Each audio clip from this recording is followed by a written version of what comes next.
Shalom saudara, kita bertemu kembali dalam program Selamat Pagi Roh Kudus. Kita akan sama-sama belajar firman Tuhan dan kita akan sama-sama mendengarkan firman Tuhan. Kita akan memuji, menyembah Tuhan. Saudara bisa mengirimkan linknya kepada saudara-saudara kita dimanapun berada sebelum kita mulai, supaya mereka juga ikut bersama-sama bersaat teduh.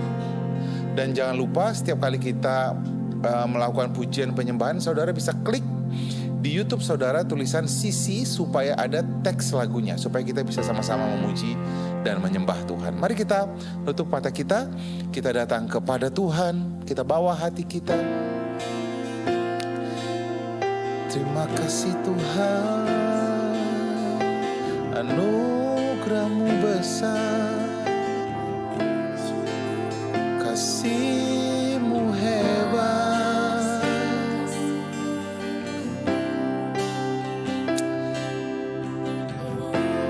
Dapat dibandingkan dengan apapun juga. Kami bersyukur Tuhan. Kami dikasihi, kami dicintai, kami diterima. Terima kasih Tuhan. Kami yang letih lesu dipulihkan, kami yang lemah dikuatkan. Terima kasih Bapa. Kami mau tenang di dalam janji firman Tuhan. Terima kasih Tuhan. Mari sama-sama kita katakan, bersekutu denganmu. Bersekutu denganmu, mencurahkan hatiku, ku tahu kau peduli, keluh kesahku.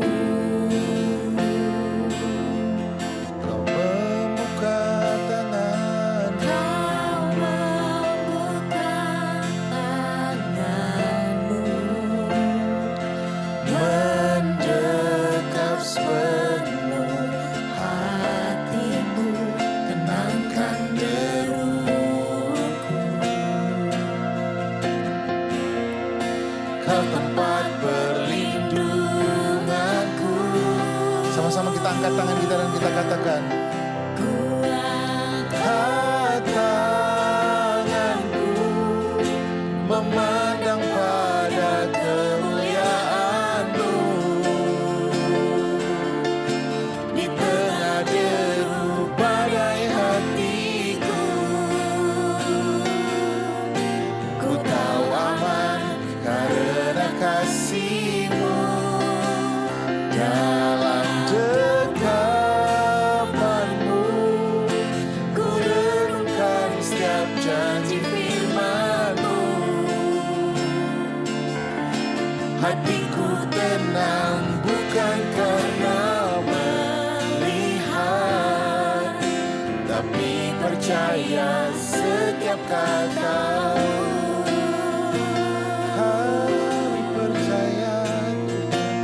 Sama-sama kita katakan, kau membuka tangan-Mu.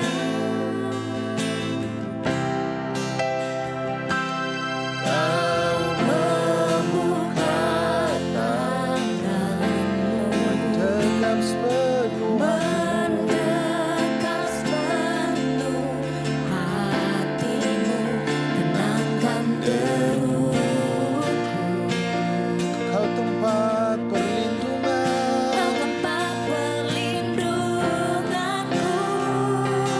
tangan kita dan katakan, ku angkat tanganku, memandang pada kemuliaan-Mu.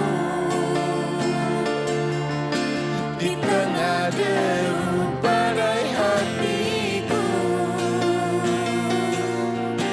ku tahu aman karena kasih-Mu.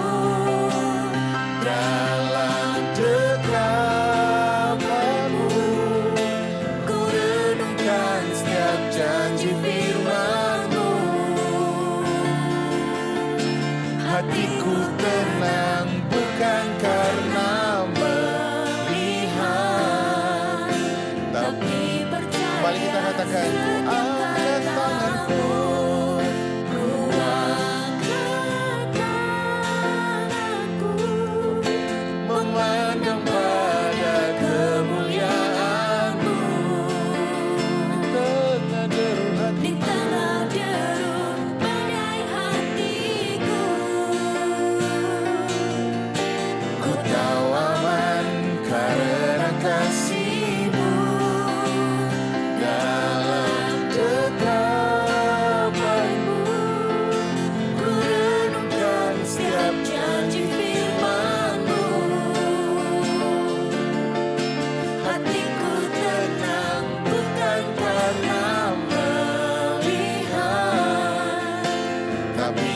percaya setiap hatiku tenang. katamu. Oh, hatiku tenang bukan karena melihat, tapi percaya setiap katamu. Mari kita sembah Tuhan, karena janji-Mu ya dan amin.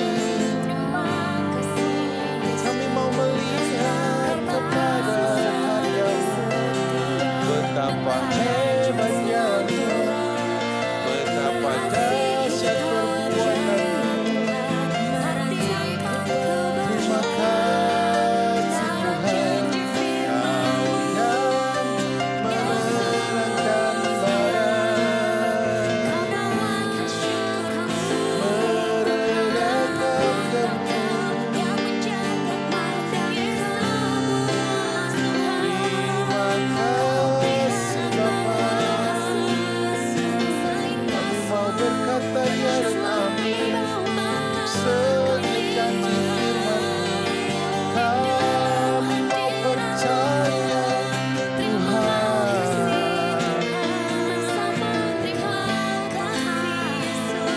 mau pegang janji-Mu lebih dari segalanya, lebih dari apa yang kami lihat dan kami dengar. Kami mau percaya Tuhan. Terima kasih. Mari sama-sama kita katakan, tenanglah jiwaku, tenanglah jiwaku, dalam naungan sayap-Mu menembus awan kelabu, pandang kemuliaan-Mu selalu. Ku rindu lekat dalam hati-Mu, amin Tuhan. Rencana-Mu, Yesus. Katakan kembali bersama-sama, tenanglah, tenanglah jiwaku.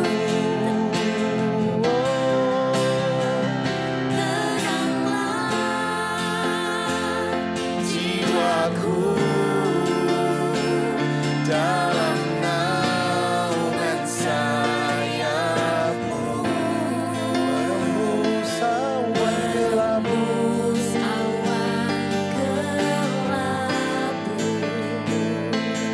pandang kemuliaan-Mu selalu. Kami rindu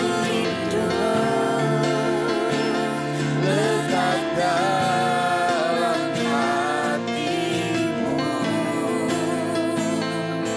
mengikuti rencana-Mu, Yesus Tuhan Raja. Kembali katakan, tenanglah jiwaku bersama-Mu, jiwaku dan sayap-Mu menembus awan kelabu, pandang kemuliaan-Mu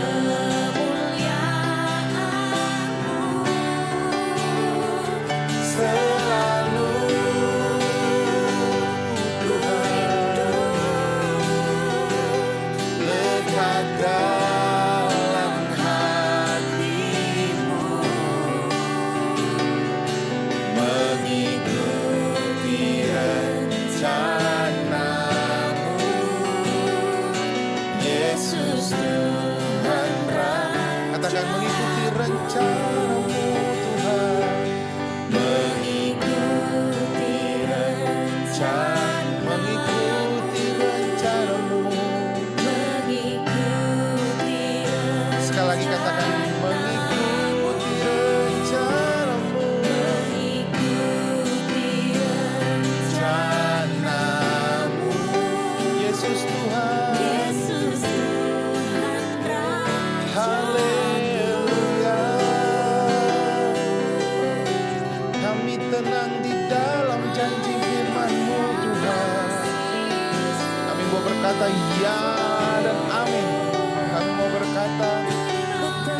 untuk setiap kebenaran firman Tuhan. Kami mau berkata ya untuk setiap janji firman Tuhan. Terima kasih Bapak. Terima kasih Tuhan. Kami mengucap syukur. Anugerah-Mu hebat. Anugerah-Mu dahsyat dalam hidup kami. Terima kasih Bapak. Kami mengucap syukur biar kebenaran firman Tuhan meneguhkan kami. Penyembahan ini membawa kesegaran baru kepada kami. Pengharapan di dalam setiap janji firman Tuhan. Bahkan dalam tekanan sekalipun. Kami aman bersama dengan Tuhan. Terima kasih Bapak. Kami mengucap syukur Tuhan. Kami mengucap syukur. Kami mau mendengarkan kebenaran firman Tuhan. Dan biarlah kebenaran firman Tuhan ini berbicara kuat di hati kami. Sehingga kami punya pengharapan yang baru di dalam Engkau. Haleluya. Haleluya. Amin.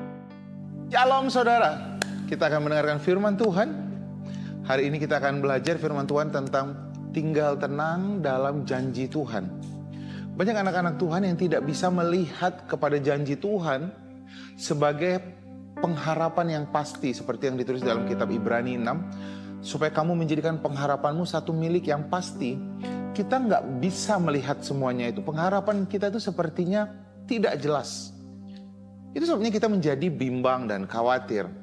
Ketika dokter berkata tentang penyakit kita stadium 3, stadium 4, kita menjadi panik. Kita menjadi takut akan masa depan anak-anak kita.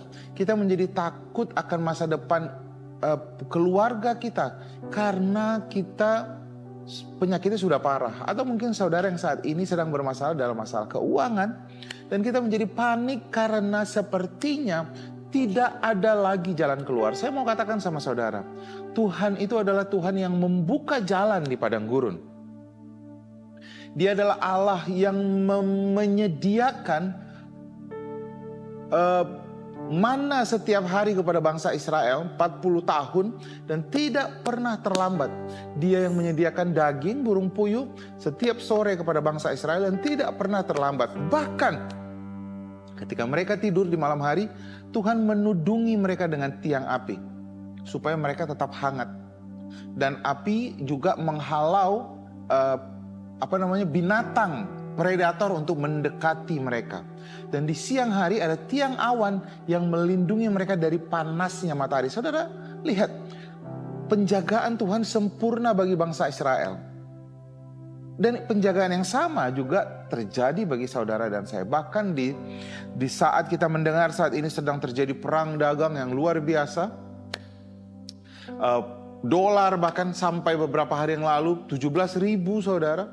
Saya mendengar rekan saya yang kolaps karena import furniture-nya ke Amerika tiba-tiba mendapatkan tambahan pajak yang harus dia bayarkan sangat besar. Itu membuat dia menjadi kebingungan. Tapi apa yang harus kita lakukan kepada keadaan seperti saat ini? Mari kita lihat firman Tuhan saudara. Dalam keadaan seperti saat ini, yang saudara mungkin saat ini sedang mengalami berbagai macam masalah, iblis akan menyerang saudara. Yang dilakukan iblis pertama kali, mari kita lihat di kitab Kejadian ketika iblis menyerang Hawa. Pada waktu itu dikatakan firman Tuhan, ular adalah binatang paling cerdik dari segala binatang di darat yang dijadikan oleh Tuhan. Ular itu berkata kepada perempuan itu, tentulah Allah berfirman. Tentulah Allah berfirman, highlight, semua pohon dalam taman ini tidak boleh kau makan, bukan? Hawa menjawab dengan benar bahwa semua pohon dalam taman ini boleh kami makan. Ular kemudian berkata, tapi tentang kalau pohon yang kau makan di tengah-tengah taman ini, pohon pengetahuan yang buruk dan yang baik itu, kalau kau makan, kau tidak akan mati, katanya. Justru kamu akan menjadi sama dengan Tuhan. Menurut saudara, siapa yang diserang sama iblis? Dia menyerang identitasnya Tuhan. Dia berkata, bukankah Tuhan yang berkata kalau kamu tidak boleh makan pohon buah di taman ini? Semua buah tidak boleh kan? Kemudian yang kedua dia bilang, Tuhan gak bilang kalau kamu makan buah ini. Dia sengaja gak bilang, kalau kamu makan kamu justru menjadi serupa dengan dia. Lihat, image-nya Tuhan sedang dirusak sama iblis. Image yang mana? Bahwa Allah itu adalah kasih. Setiap kali saudara ngadapin masalah, saudara akan merasakan yang pertama kali, apakah Tuhan menghukum saya? Apakah Tuhan sedang menghukum bisnis saya? Karena saya melakukan kesalahan, iblis akan mengingatkan kamu, Wahyu 12 akan mengingatkan kamu, mendakwa kamu siang dan malam, akan kesalahan-kesalahanmu. Supaya kamu setuju bahwa Tuhan sedang marah sama kamu. Ini adalah pendapat yang sama sekali tidak benar. Iblis akan menyerang identitas Tuhan di mana? Di pikiranmu. Bahwa Tuhan tidak mengasihi kamu. Bahwa Tuhan sedang menghukum kamu. Perhatikan saudara, kasih Tuhan itu ada dua sifatnya. Yang pertama, kasih Tuhan itu tidak ada batasnya. Satu kali Tuhan Yesus mengajarkan kepada Simon Petrus. Simon Petrus bertanya, berapa kali aku harus mengampuni orang lain? 7 kali 7, karena menurut perjanjian lama, mengampuni itu dalam satu hari, batasnya adalah 7 kali 7. Which is 7 kali 7 itu sudah sangat banyak. 7 kali mengampuni orang dalam satu hari. Benar ya, itu sangat banyak. Tapi Tuhan naikkan standarnya. Berapa kali harus mengampuni? 70 kali 7, tidak ada batasnya. Kenapa? Sama seperti Tuhan mengasihi kita. Seperti itulah kita mengasihi orang lain. Seperti apa Tuhan mengasihi kita? Tidak ada batas. Tidak ada batasnya saudara. 1000 kali saudara jatuh, Tuhan tetap berkata, mari datang kepadaku yang letih lesu. Justru karena firman Tuhan juga yang berkata, di mana ada dosa, di situ kasih karunia Tuhan. Kasih karunia Tuhan itu berlimpah-limpah, dalam bahasa aslinya disebutnya huperperisio. Kasih Tuhan itu hyper katanya, huper. Dari situlah kata hyper grace, huperperisio. Kalau di sini dosa, kasih Tuhan itu di atasnya. Dosanya makin banyak, kasih Tuhan di atasnya.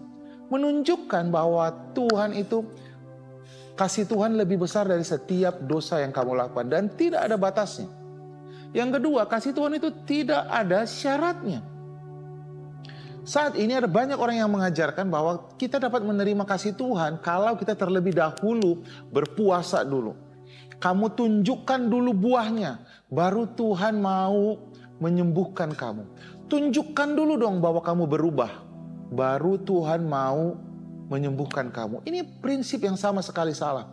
Karena Roma 5 ayat 8 berkata, Tuhan mengasihi kita bahkan ketika kita masih berdosa. Jadi tidak ada kebaikan yang kamu lakukan yang dapat menambah kasih Tuhan dalam hidupmu. Karena Tuhan mengasihi kamu bahkan ketika kamu masih berdosa. Jadi jangan biarkan iblis merusak image Tuhan di pikiranmu. Kamu dikasihi bukan karena kamu baik.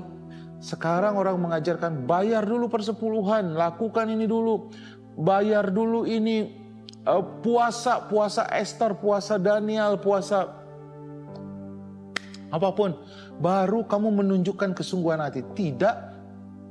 Apa yang dilakukan Tuhan ketika ada seorang perempuan yang tertangkap basah melakukan zina? Apa yang dilakukan Tuhan? Tuhan berkata kepada semua orang, barang siapa yang tidak pernah melakukan dosa, biarlah dia yang pertama kali melempar perempuan ini. Karena menurut hukum Taurat, yang boleh menghukum adalah orang yang tidak pernah berdosa. Itu sebabnya imam ketika melakukan hukuman, menjatuhkan hukuman kepada seseorang, dia harus mempersembahkan korban dulu untuk menebus dosanya. Baru dia menjatuhkan hukuman. Nah pada saat itu tidak ada pengampunan korban penebusan dosa. Siapa yang tidak berdosa? Tidak ada satupun. Satu-satunya yang tidak berdosa di situ siapa? Yesus. Apa yang dilakukan Tuhan Yesus? Tuhan Yesus berkata kepada perempuan itu, aku pun tidak menghukum engkau. Pergilah dan jangan berbuat dosa lagi. Nah, cuman gereja suka membalikkan. Gereja suka bilang begini, jangan buat dosa lagi ya. Benar, janji dulu nih. Setelah dia bilang, iya, oke, pergi. Aku tidak menghukum engkau. Tidak saudara, Tuhan justru berkata pertama kali, aku pun tidak menghukum engkau. Karena apa? Karena darah Yesus sudah menyucikan saudara satu kali untuk selama-lamanya di kayu salib. Bagi saudara yang baru pertama kali mendengarkan doa khotbah ini, dengarkan saya, Tuhan mengasihi engkau lebih daripada apa yang kau bayangkan. Tuhan tidak sedang menghukum engkau. Kau dihukum oleh kesalahanmu, tapi bukan Tuhan yang menghukum engkau. Kau jatuh ke dalam berbagai-bagai macam pencobaan. Yakobus 1 ayat 13-14. Karena kamu salah menentukan pilihan, salah mengambil keputusan, salah melakukan A, B, C. Tapi itu bukan Tuhan. Justru Tuhan datang mau memulihkan hidup. Tuhan mengasihi engkau. Mari beristirahat dalam kasih Tuhan. Mari tutup matamu. Mari kita datang kepada Tuhan. Buat setiap saudara yang baru pertama kali mendengarkan khotbah ini, baru pertama kali mendengarkan tentang lahir baru, dan saudara yang tidak yakin apakah kamu dikasihi Tuhan atau tidak, dengarkan saya. Kalau kamu mau menerima Tuhan Yesus sebagai Tuhan dan Juru Selamat, kalau kamu percaya bahwa Tuhan mengasihi, Tuhan mati di kayu salib, kamu boleh ikuti doa saya. Kalau kamu mau merasakan kasih Tuhan, kamu boleh ikuti doa saya. Tuhan Yesus, aku percaya 2000 tahun yang lalu Kau mati untukku, membayar lunas semua dosaku, baik dosaku yang dulu, yang sekarang, dan yang akan datang, supaya aku hidup dalam kemerdekaan. Tuhan Yesus, aku percaya Kau telah bangkit, kembali duduk di sebelah kanan Allah Bapa untuk menyediakan tempat bagiku di surga kelak. Terima kasih Tuhan, ku mengundang Engkau tinggallah di dalam hatiku sebagai Tuhan dan Raja. Terima kasih Tuhan, mulai hari ini aku menjadi anak-anak Allah, ahli waris kerajaan surga. Terima kasih Bapa, kami mengucap syukur. Buat setiap saudara yang sakit, angkat tanganmu, saya mau berdoa buat saudara. Pegang bagian sakit, saya mau berdoa. Di dalam nama Tuhan Yesus, aku berkata kepada setiap rekanku yang menaruh tangannya di bagian yang sakit, bagian kepala, bagian leher, bagian dada, bagian kaki, pinggang, semua bagian tubuhmu yang sakit. Di dalam nama Tuhan Yesus, aku hardik semua sakit penyakitnya. Aku berkata kepadamu benjolan, aku berkata kepadamu miom, aku berkata kepadamu sakit atas pinggang, atas kepala, di dalam nama Tuhan Yesus, pergi, jangan kembali lagi. Enyah kaulah dari tubuh ini, pergi, dan semua rasa sakitnya enyah kau dari tubuh ini. Dan aku berkata kepadamu, kau tidak boleh kembali, dan bebaskan anak Tuhan ini dari segala sakit penyakit, segala roh kelemahan tubuh, enyah dari tubuh ini. Dan kau tubuh, jadilah sehat, jadilah pulih, jadilah normal. Terimalah kesembuhan yang sempurna atas tubuhmu. Di dalam nama Tuhan Yesus kami mengucap syukur. Terima kasih Tuhan, terima kasih. Saya khusus mau berdoa untuk rekan kita yang saat ini yang mengirimkan beban doa di YouTube untuk saudara Berkat Uralino Indra Dewi yang kedua lututnya sakit. Dengarkan saya, saudara Berkat, dengarkan saya. Oleh bilur-bilur Tuhan Yesus, kamu sudah sembuh. Pegang bagian kakimu yang sakit. Terimalah kesembuhan yang sempurna atas kedua kakimu. Jadilah sehat, jadilah pulih, jadilah normal. Kedua kaki ini sehat dan semua rasa sakitnya atas urat, atas otot, atas bagian di lutut ini, apapun namanya, aku berkata kepadamu, jadilah pulih, jadilah normal, jadilah sehat. Semua rasa sakitnya pergi di dalam nama Tuhan Yesus. Begitu juga kepada saudari Purwanti, kami berdoa untuk stroke di sebelah bagian kirinya. Aku berkata kepadamu, penyakit atas kepala, atas otak, aku berkata kepadamu, hai otak saudari Purwanti, jadilah pulih, jadilah normal. Tangannya dapat digerakkan, berbicara dengan baik, bergerak dengan normal. Di dalam nama Tuhan Yesus, aku berkata kepadamu tubuh, jadilah sehat, jadilah pulih, jadilah normal. Saat ini juga aku berkata kepadamu, bergerak, berbicara dengan normal, beraktivitas dengan normal, tidak ada halangan. Semua otot bagian kiri normal di dalam nama Tuhan Yesus. Terima kasih Tuhan, kami terima janji firman Tuhan. Terima kasih Bapa, kami mengucap syukur Tuhan. Terima kasih Bapa. Terima kasih. Mari kita mengucap syukur untuk kasih Tuhan. Terima kasih untuk anugerah-Mu besar bagi kami.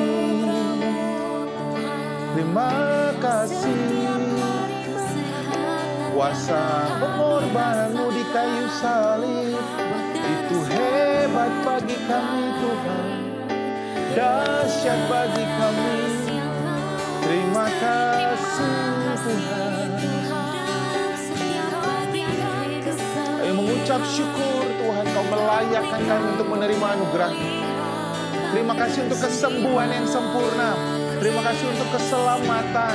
Terima kasih untuk pemulihan. Terima kasih Bapa, kami mengucap syukur. Terima kasih Tuhan. Mari sama-sama kita katakan, tenanglah jiwaku, tenanglah jiwaku dalam naungan sayap-Mu, menembus awan kelabu.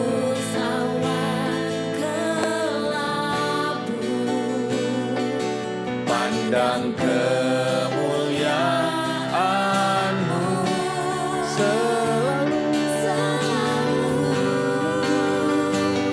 Ku rindu Lekat dalam hati-Mu, mengikuti rencana-Mu.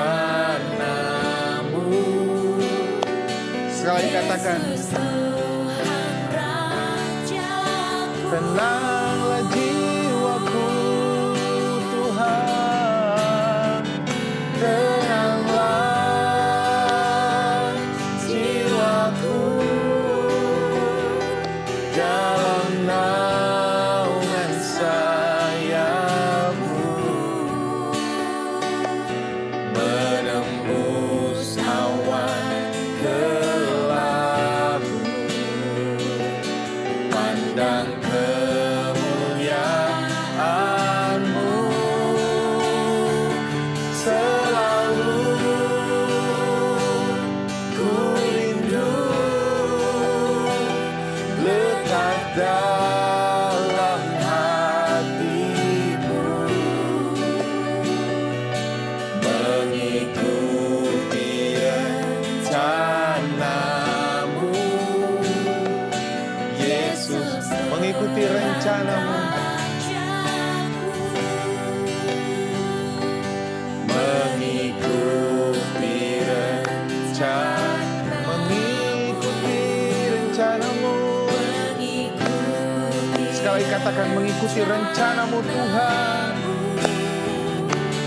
mengikuti rencana-Mu. Yesus Tuhan Raja-Ku.